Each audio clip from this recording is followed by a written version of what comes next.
I'm Hazem Seeker. This is Counting the Cost on Al Jazeera, your weekly look at the world of business and economics. This week, Africa. Just how important is the continent to the United States? Is Washington willing to give up more economic and political leverage to China? Also this week, 1 year on from crippling economic sanctions on Russia, who's hurting the most? And the cause of the sanctions, Ukraine. We look at economic hardship in the breakaway Donetsk region. Plus, the first sitting Prime Minister of Malaysia under investigation for allegedly funneling hundreds of millions into his account. Hello, the battle for hearts, minds and economic trade in Africa appears to be one-sided. Since China overtook the United States in 2009 to become the continent's biggest trading partner, the writing's been on the wall that the US isn't engaged with Africa. America and China have taken different tacks. While the US has linked aid and trade to initiatives to improve democracy, China has largely avoided any strings. But that could be changing as it moves troops to South Sudan to protect its interests. Let's break down this rivalry through the numbers. In 2014, trade between the US and Africa was $73 billion. That's down from $125 billion in 2012. Meantime, China's trade has risen to $222 billion in 2014. Chinese Premier Li Keqiang has high hopes for Sino-Africa trade. He's expecting it to almost double to $400 billion by 2020. The US, through its African Growth and Opportunity Act that gives 40 African nations tariff-free access to the United States, has created more than 350,000 direct jobs in sub-Saharan Africa since 2000. Well, Africa is an attractive place to do business, not only for its natural resources. The economy of sub-Saharan Africa is valued at $1 trillion. Debt is manageable, inflation is under control, and nations are, on average, likely to grow 4.5% this year.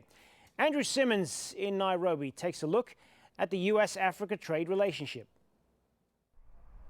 This is a track that should lead an entire region of Africa into better fortune. Alongside the old decrepit British colonial rail line, this new one should transform trade in East Africa. It's Kenya's biggest ever investment in infrastructure since independence from Britain in 1963, and it's being built by the Chinese. Reliance on trucks will be replaced by high-speed electric freight trains, cutting costs by more than half. And so one way of making sure that as a continent we improve trades within Africa is to remove these barriers. Logistics and transportation corridors is one of the major problems. For it all to work, the main gateway for East African trade, Mombasa Port, also needs transformation, and that's happening as well.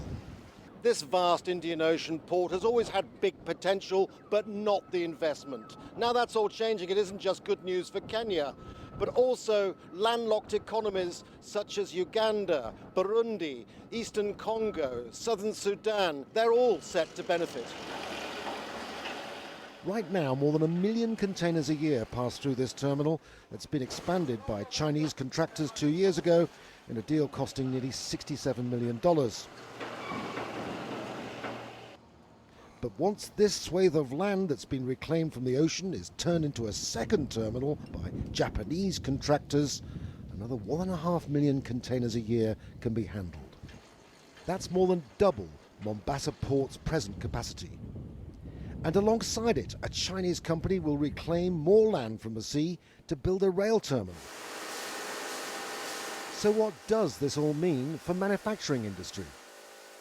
In Nairobi, this is an American chewing gum company that's expanding with a $63 million re-equipped new factory. Production is being massively increased with a focus on exports. I think these investments are going to make a big difference in terms of making Kenya competitive compared to other markets. Why can't I export to Europe? You know, that is something that I look forward to one day. And so, long term, there's huge optimism for this region. But like every aspect of life here, economic growth depends on political stability and good security. Andrew Simmons for Counting the Cost in Mombasa. Well, just before President Obama flew out to Kenya, our White House correspondent Patty Culhane sat down with the U.S. Secretary of Commerce, Penny Pritzker, who's charged with improving entrepreneurship in Africa. Patty began by asking Secretary Pritzker about America's engagement with Africa. Here's that interview. Madam Secretary, thank you so much for joining us here on Al Jazeera English. Pleasure to be with you. I want to talk to you about Africa. I know in the last couple of years, President Barack Obama has made it a huge emphasis, especially for your department. But at the same time, if you look at the numbers, China has been really getting a foothold there. How big is the advantage that China has? I don't worry about China's position in Africa. Really what's more important is what we're trying to do is promote the opportunity for American business, whether it's around entrepreneurship at the upcoming Global Entrepreneurship Summit, or its trade missions in terms of helping American companies access those markets. We in fact have doubled the number of our foreign commercial service officers in Africa so that we can help more companies take advantage of what are growing opportunities across Africa. But if you look at just the import-export numbers from 2012 to 2014, the U.S. was $113 billion in trade, and then it dropped to below $100 billion. So how do you reverse that trend?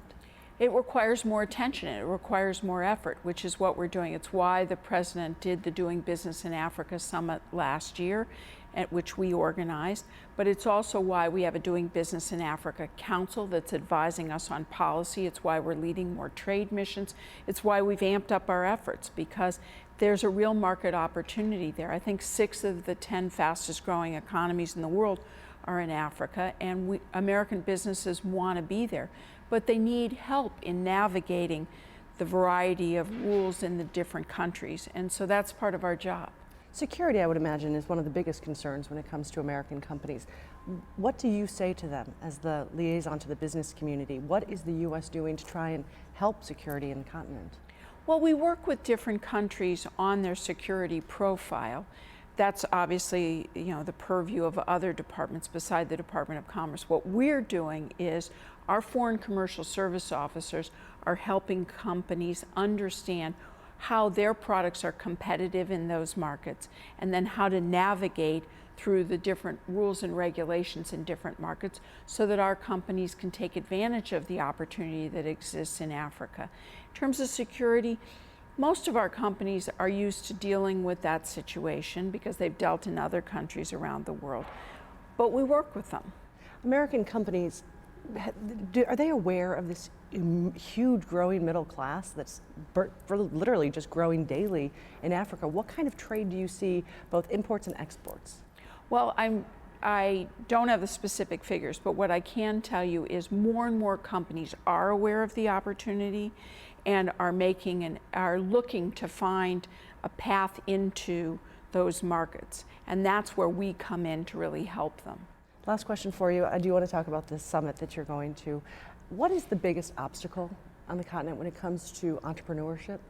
Well, I think that the opportunity is entrepreneurship can not only create jobs and be a source of political stability, but the biggest challenge that we have to face is in countries that really where failure is not an option. The culture doesn't accept failure. I've had entrepreneurs at different GES summits who've said to me, I haven't even told my mother I started this company, because they're afraid of not being successful. One of the great things we do in this country is we have laws in the United States that allow you to start and end a business pretty easily, and you don't have any kind of black mark on your reputation. We need to help countries throughout Africa do the same. Help change their culture that encourages risk-taking from an entrepreneurship standpoint. Help them create laws where it's easier to start a business, but also it's easier to end a business, close a business, bankrupt a business, and move on without consequence. And that's the kind of those are the kind of ways where we as the U.S. government can be very helpful. Madam Secretary, thank you again for joining Al Jazeera English. Thank you. And still ahead on Counting the Cost, no materials and no money, no problem. An Afghan engineer took up the challenge and turned his dream into reality.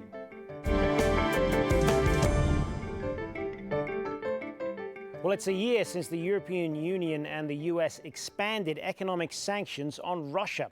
Moscow is accused of backing separatists fighting Ukraine's government forces. People in the eastern province who cheered a rebel drive a year ago to break away from Ukraine are now suffering from the restrictions the Ukrainian government has imposed. In a moment, we'll have a report from Charles Stratford, who's in Donetsk.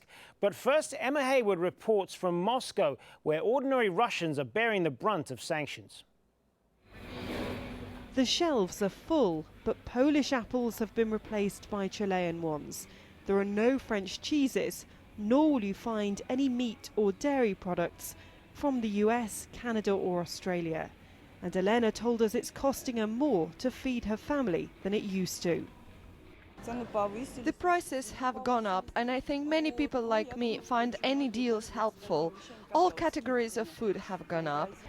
Elena, like many other Russians, has fewer rubles to spend than she did before the war started in Ukraine. The EU, US and other nations wanted to punish Moscow for its part in the crisis, imposing financial and trade sanctions. In turn, Russia imposed its own measures, including a blockade on many agricultural products. Coupled with a drop in worldwide oil prices, the ruble has slipped against the dollar, making everything more expensive and the market more volatile. But what has, according to the polls, remained steadfast throughout is support for the Russian president. His gamble in Ukraine appears to have paid off. If the West was hoping that these sanctions would hurt Vladimir Putin personally, then they haven't worked.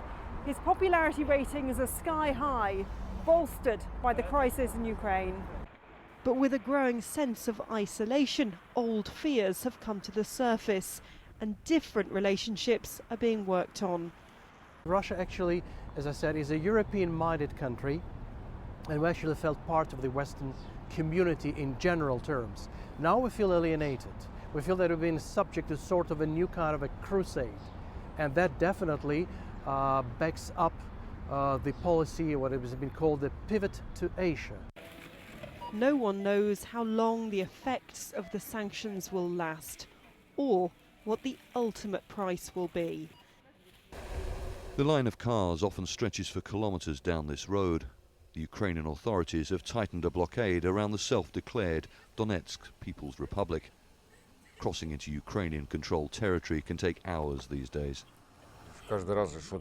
Every time they make a new law, you feel humiliated. It's easier to travel to a foreign country than in your own land. All Ukrainian banks closed around a year ago. None of the ATMs work anymore. The authorities have opened their own bank where people can pay their utility bills and tax. The elderly wait to collect their pensions, which they receive in Russian rubles, the equivalent of around $50 a month. Of course it's a small amount, but it's better than nothing. Our state is young. It cannot give to us as Russia could. We wait for a better future. We just want peace, says Taisa, before she walks away. The little money people have goes a lot less far than it used to before this crisis. Ukraine's economic blockade has doubled prices of basic foods. Many people rely on goods smuggled from Russia. Russia has supplied more than 30 aid convoys into the region since the conflict began. People queue outside distribution centres like this one every day. The aid we get is everything for us.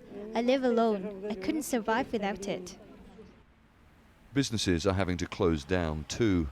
This sweet factory used to employ thousands of people. It was forced to stop production because it can't get the raw materials it needs. Both sides blame each other for the daily violations of a ceasefire agreement signed in February. This neighbourhood has suffered some of the worst damage since the fighting started. Now, Ukraine's blockade is being blamed for the increasing economic hardship that people are facing here. Meanwhile, the struggle to find a lasting political solution to end this conflict goes on, a conflict that has already claimed around 6,500 lives. Charles Stratford, Al Jazeera, Donetsk, eastern Ukraine. A Malaysia development is a sovereign wealth fund. On the face of it, nothing much to report there. But the fact that it's the creation of Malaysia's current Prime Minister and that there are some questionable numbers now floating around, well, that changes the narrative considerably. The Wall Street Journal's reported that nearly $700 million from One Malaysia Development, or 1MDB, was deposited into the Prime Minister Najib Razak's personal bank accounts. For his part, the Prime Minister denies any wrongdoing. But 1MDB already has its own problems. It is currently sinking under a debt load of $11.6 billion. And because of that, the credit ratings agency Fitch has threatened to slash the debt rating for the whole of Malaysia, not just the fund. Kamal Santamaria spoke to Wan Saiful Wan Jan, the chief executive of the Institute for Democracy and Economic Affairs, about the scandal and why there are calls for Prime Minister Najib Razak to resign over it. Here's that interview. Mr. Wan, this is a very interesting story, and I want to start with the very simple idea of a Prime Minister who sets up a sovereign wealth fund. How did he come to be doing this? Because it's not the sort of thing we usually hear about Prime Ministers doing. Yes, this is indeed a very unique situation, I would say, to put it nicely. Usually ministers and senior leaders of the government, they don't get directly involved in transactions like this. They will remain as board members of something that is formed officially by the government. But in the case of 1MDB, One Malaysia Development Berhad, Prime Minister Najib is seen as a very key player in setting up and running the organization. So it's a very weird situation, it's a very unique situation for the company. And I think this is the source of all the problems faced by the company as well as the Prime Minister today. Right, so did he sort of set it up and then sort of stack it with people who are familiar with him and who are associates of him? I'm just wondering how much sort of attention this fund has garnered from financial regulators and commentators, etc. Well, the Prime Minister himself is chairman of the advisory board. So if you look at the way the company describes itself, they will say that they have 3 layers of check and balance mechanism. One is, of course, a senior management team. Then they have the board of directors, the ones who are legally responsible for the company. Then they have the board of advisors. And the Prime Minister chairs the board of advisors. And this is where it gets a little bit unique, as I was saying just now, in terms of corporate governance, because usually the board of directors will not get too involved, but in this case, the perception at least is that the Prime Minister is heavily involved in the day-to-day running of the company. Okay, so can you explain to me and to our viewers exactly the sort of trouble that the fund itself has gotten into? Because it's been around for 6 years, I think. What is the fund? And as I say, what trouble has it found itself in? The purpose is for development investment, and they take a position in the market in the sense that they would invest in particular projects or companies and take a long-term view to benefit in the longer run. But so in theory, the business model is okay, but then when it comes to the actual operations, they are heavily dependent on debt. So they have accumulated more than 42 billion Malaysian ringgit, more than 10 billion US dollars in terms of debt to fund the operation of the companies. And this is the problem. It is heavily indebted, and people are beginning to ask, how will the company repay all those loans that it has taken? Will the Malaysian government have to bail out the company if the company does not succeed? And will that mean the taxpayers pay the ultimate cost if the company does not succeed? So the question started off simply because of the high amount of debt that this company have. And then it went on to a few other problems, such as allegations of misappropriation of funds, allegations of the funds being used, some of the money being channeled through subsidiary companies of 1MDB and ended up being used for campaign financing. All these allegations started coming up. And the latest one, of course, is what most people would have heard, that the money is allegedly put into the Prime Minister's personal bank account. Right, and so there is going to be an investigation into that. And that, of course, goes back to one of my earlier questions, and that is, if a Prime Minister is so heavily involved and is actually the chairman of the advisory board, then how much faith can we actually have in this investigation process? Well, I would separate this into 2 different things. Number 1 is the fact that there is an investigation ongoing, and number 2 is the fact that once the investigation concludes, the investigators would have to submit their report to the Attorney General, and the Attorney General has the powers to determine whether or not to charge anyone if there is any wrongdoing.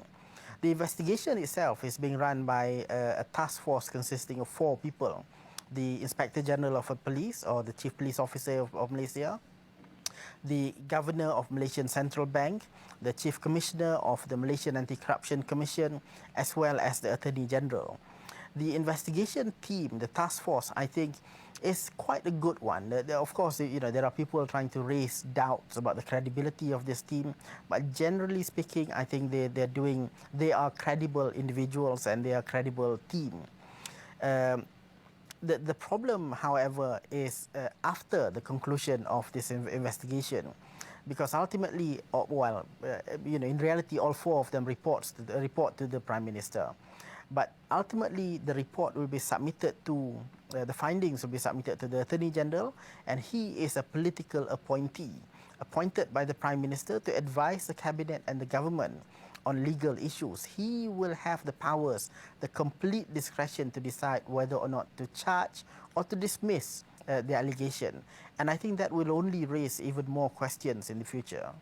Just briefly, Mr. Wan, has a sitting Prime Minister in Malaysia ever been investigated in this manner? I think that, well, there have been many allegations before, but not to the extent that a potentially criminal investigation is conducted. At the moment, there is no real statement from the officials whether this is a criminal investigation or not. But, everybody knows that this is about the potential or the alleged misappropriation of funds for the money from 1MDB eventually ending up in the personal bank account of the Prime Minister under his personal name. So there is a potential for criminal investigation, and this is the first time we're seeing such a thing in Malaysia. It is a fascinating story, isn't it? And one that I hope we'll talk to you about again, Mr. Wan. Thank you for your time. And finally, an engineer in Afghanistan is harnessing the power of the sun for a different mode of transport. He's built the country's first solar-powered car, and he's done it in his own backyard. Jennifer Glass has a story. Wahidullah Sabawoon had a dream to use something Kabul has plenty of, sunshine. So he started building his country's first solar car. 2 problems in Afghanistan. One problem is environment, and another problem is we haven't oil mine and gasoline. Gas, yes. A professional engineer, Sabawoon knew what he wanted to build, but the materials and the money weren't always available. Fiberglass, very expensive. I haven't money. To finance the project, he sold his own car, and when that money ran out, he looked for donations. A friend he met online gave him $1,000 to finish it. It took 1.5 years and $5,000 to produce his dream car. And this is the only one in Afghanistan? Yes, this is the only one in Afghanistan. And first solar and electric car, this cars use electricity from this solar or back another solar. And when the weather is cloudy or night or rainy, we can use electricity and with charge.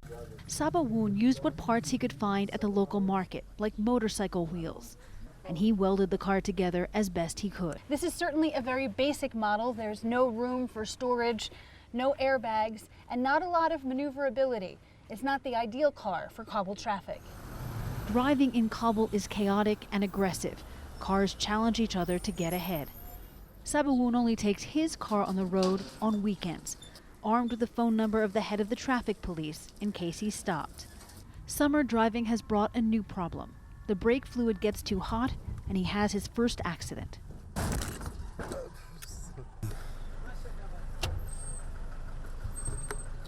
Despite the difficulties, Sabawoon is hoping someday to produce the cars here. So far, there have been no interested investors. He says he got a free education in Afghanistan, and he would like to give something back to his country. And that is our show for this week. But there's more for you online at aljazeera.com/CTC. That'll take you straight to our page, which has individual reports, links, and entire episodes for you to catch up on. That's it for this edition of Counting the Cost. I'm Hazem Seeker from the whole team. Thanks for joining us. The news on Al Jazeera is next.